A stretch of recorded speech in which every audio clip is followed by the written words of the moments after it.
To go in inventory, we go to the main menu again, which is always down here under the Channergy Explorer button, by the way, and click on inventory. Notice when I move over it, I have other options as well. But for now, we're just going to click the inventory button. That's the default function, is to open that up. So that'll take us to our first product that we have in inventory. Here, we'll discuss what these fields mean, then we'll talk about how we list them on the various channels. So you have a product number. This can be anything you like, your own product number, UPC code, doesn't matter. I think it's about 150 characters. We have a name field that's easier to read. I believe that's around 250. You can have either one or both of these show up on invoices, packing lists, emails, etc. There's another short description here, also around 250, and then an unlimited length long description. You can put whatever details you want in here. Don't recommend HTML, just plain text is best. We'll talk about listings in a bit and additional fields. The order message is useful to operators that are keying orders because it shows up when you select an individual item. If you remember on the order screen down below, we have that little tab called Item Detail. They'll see a reminder there to do upsells, cross-sells, etc. Maybe it needs batteries, that kind of thing. If you don't do telephone orders and it's, for you it's just an extra field you can use for whatever you like.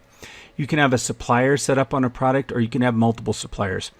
For each supplier, you can keep track of their product number, the price you pay for it, how you buy it, case, each, etc. If there's any minimum quantities you need to meet, any discounts, notes, etc.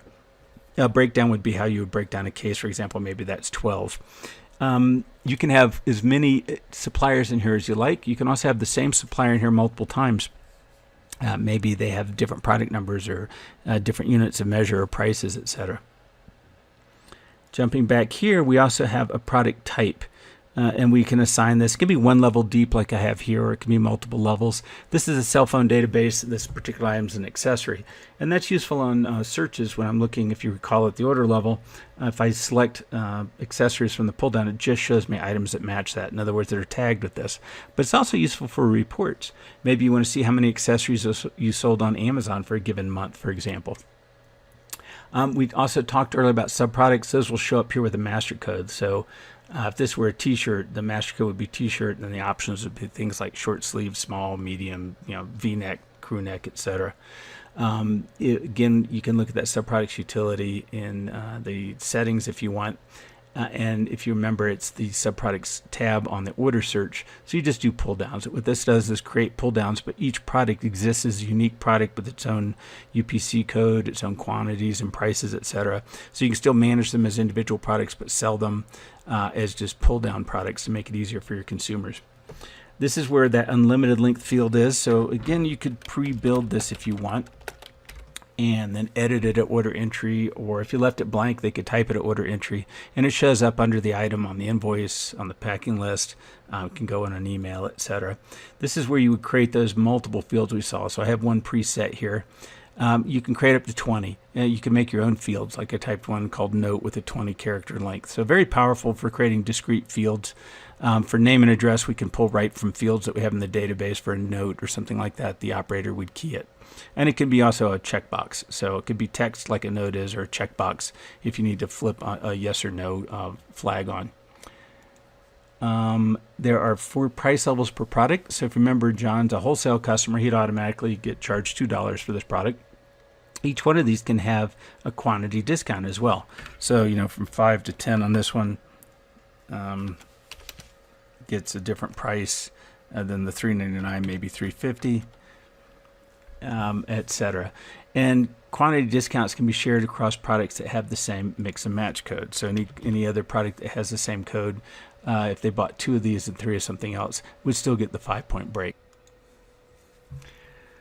If you remember the add source keys, the by source key allows you to assign add source keys to specific products.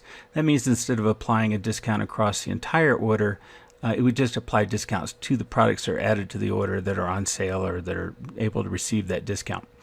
The price floor would be the lowest price that you would allow your operators to sell an item at if they're allowed to discount at all. So they can't sell below that. You can also at the order level pull down and see the margins. So for your folks that are doing a lot of dickering with customers, they can pull down and see the margin on each item based on what the actual cost of that item was, so that you can make sure you're not cutting too close to the bone. Can make any product tax exempt. It won't be charged tax. You can input a map, which is just there for reference purposes. We don't do anything with it. But it's useful if you're using map with carts where you have to add items to the cart in order to see the price, so you need to know what the map is.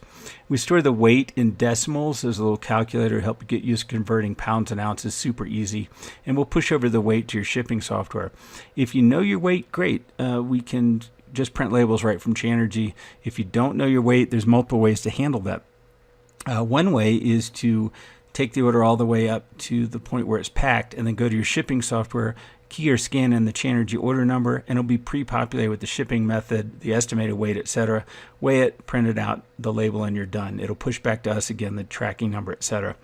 Another way is in Channergy. When we go into fulfillment, we'll show you how this works. You can weigh packages, print labels right there. They could be separate labels or peel-off labels on an invoice or a packing list, so you don't have to go out to any shipping software at all. And then finally, we can help you learn weights. So especially for single items that go in their own box, we know what the weights are because we've been shipping them, so we can update this for you. And the goal is to automate as much as possible so you don't have to weigh boxes unless you have to.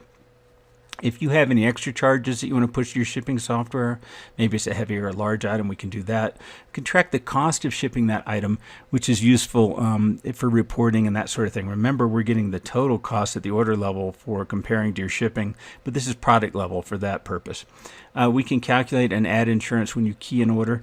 We can push over hazmat codes. If you have any items like that, we'll push that to your shipping software. We can indicate an item ships in its own box. And if it does, the shipping software will know to pack it separately. We can also put in dimensional weight here.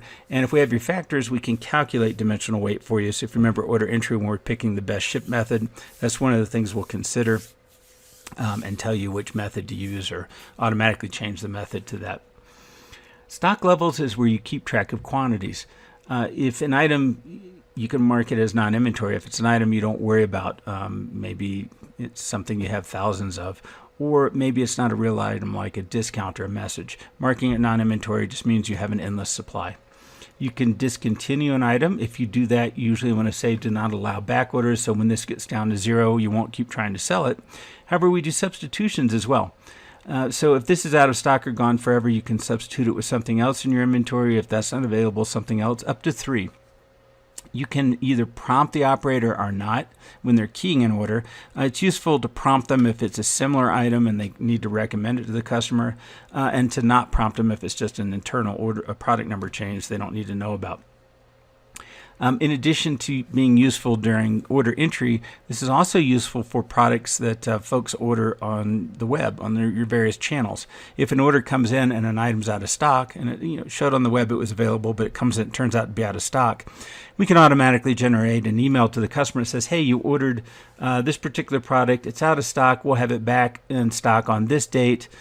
Or you can have this one now. Which would you prefer? So it's a proactive way to let customers know immediately what their options are so they're not upset that something's back ordered. Okay, let's take those off, and then we'll talk about quantities. You can have a quantity in stock, like 5, or you can use our multiple locations feature, which most folks do. And for that, within locations, you can have as many different locations as you like. Physical locations like warehouses and bin numbers. You set these up again in the setup button. So maybe warehouse 3 bin 10 has 15 in stock, and you want to pull from that first. Another location could be a drop shipper like we have here. In this case, we're just going to assume they have an endless supply, so they're marked non-inventory. But you can uncheck that, and you can either put in a number here, maybe fudge a number, or we can read in feeds. Maybe they give you a daily or an hourly feed, and we can take that number and dumb it down too if you like. So if a vendor's, is a vendor for multiple people and they have 50, maybe you just want to show 10, and then mark it drop ship. And if you remember order entry, those will get marked with a D, so we know they're drop ship, and we can create drop ship POs. You can either do it manually or it can be automated. So again, you can have as many in here as you like. They can have it'll automatically pick up the lot numbers and expiration dates that we take at receive inventory, which I'll show you later. But we'll know what lot number it's sold under and what the expiration date is. Whenever you're finished here, whatever your total is of these will roll up into the total available in stock. And that's going to be the default number we use for your listings, etc. But we'll cover that when we get to those in a little bit. Extra fields are just that. There's a bin number if you don't want to use the number in the multiple locations field. Either one or both of those can show up on pick list, packing list, etc., so your folks know where to pick from. There's 5 custom fields. You can rename these in preferences to whatever you like, so they make sense for your type of business. The first 4 are not searchable, but they do show up during a product search at order entry. So it can show specific information to your reps so they can answer questions, etc., without having to open up a separate screen. If you sell books, we have ISBNs. You can store up to 3 UPC codes for a product. Channergy supports barcoding all throughout the system. You can, if you see a UPC code, or if you make your own product number barcodes, which you can do from receive inventory, so you can make labels, or if the product supplier puts a barcode on there, it doesn't matter which one you scan, we're always going to resolve it back to the Channergy product number. So you typically use that like if you're taking orders from folks that walk in, if you have retail or over the counter, when you're receiving merchandise from vendors, when you're packing items into boxes at fulfillments, etc. That's the most common places. These are redundant. We have them on the supplier screen. If you sell out of the country, we do things like duty percent, preferred currency, etc. You can make items commission or royalty items, and we can calculate and add that for you. If you remember, you can have commissionable folks specified at the customer and the order level. You can have a preferred ship method for a product too, so maybe this always goes UPS ground. Again, at order, if you remember, we can calculate shipping methods. This would be one of the things that we'd look at. That product got added to the order, defaulted it to UPS ground. That's probably the way you want it to go, but we could still override it if you want, or that could be the override. It's up to you. And there's other things you can do. Units of measure would be how this is typically sold, case, each, etc. Backorder messages would be what customers see when this is out of stock. If you're pushing up images to particular channels, then sometimes they want a URL. This is where that would be stored. And I won't save my changes. If you sell automobile parts, etc., you need to track VIN numbers, we can do that, and retrieve and track titles and give it to customers. You can serialize inventory. Just mark it as a serialized item. And then when you sell the item, you can collect the serial number as you pack it, or you can pull it from a cage if it's a pre-built group that we did that you do at receive inventory. So everybody's a little bit different. We'll try to touch on that a little bit later. But the most common way is simply when you fulfill it to scan or key in the serial number. At that point, you know what went out to the customer, and if they send it back for return or exchange, you can verify it's the same one you sent out. You can make any product a gift certificate. And you can build a prefix, a suffix, and a random code length and type. And what that means is when you sell that product, maybe you call it gift certificate, for whatever value, it will automatically create the code. Channergy will keep track of that code when it's been redeemed in part or in full. With certain channels, too, we can coordinate promo codes so that we know that they used it on the channel and could deduct it from the gift certificate that you have stored in Channergy. You can also make any item a subscription item. And that means that maybe they buy it, pay for it once a year, and they get a weekly subscription or a monthly, etc. It's a little bit different than a recurring order, which we can also create, which would be an order that comes out, say, every month. Maybe it's the same as last time, a consumable, or maybe it's a book of the month or a cigar of the month. Whereas a subscription is something you renew every year or every period. Subscriptions can also do things like have emails that remind them, hey, it's time to renew. Hey, you missed the renewal. Here's one more. Okay, you're canceled, etc. So we help you set that up when we implement the program for you. Now, you can make any item a pre-order item. So if you want to, maybe you sell DVDs before they come out, for example. And then this is that company override we saw order entry. So maybe this comes out of core. So when you add this item to the order, automatically changes it to the core company. That's one of the ways to make that happen. You can specify when it's time to reorder. Maybe when I get down to 50, I want to order 150 more. What price I want to pay for it. We'll talk about that when we create a PO in a little bit. We'll let you know how many on order and back order you have and what dates to expect them as well. Your operators can see this during order entry. Emails can see it, like the substitution email. PO creations based on that. We know we've got 11 coming, so that would be included in the count that you have in stock. So you really have 31 plus this 10, 41, either in stock or on its way. – We're still below the 50, so it's time to order more, but that's part of the calculation. Channergy will store either a standard cost, which is for cost of goods sold, cost of goods in stock, etc. So it's just a flat rate that you assign, and or an average cost. And that's a weighted average that we determine as you receive inventory. So if you get 100 at $1, your average is $1. If you get another 100 at $2, your average is $1.50. And then, of course, as you sell off the $1 ones, it creeps back up towards the $2 mark. Channergy also works with accounting packages, the most common one being QuickBooks, but we do others. The QuickBooks export includes sales, so we'll push out the items sold, the amount they sold for, what quantities, what invoice number it went out on, the sales tax, and the shipping.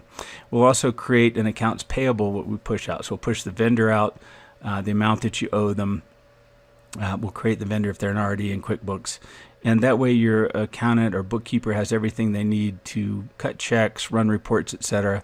But all that plus a lot more information is in Channergy. So you can run very detailed reports in here, like how much you sold on a given channel or of a different product, etc.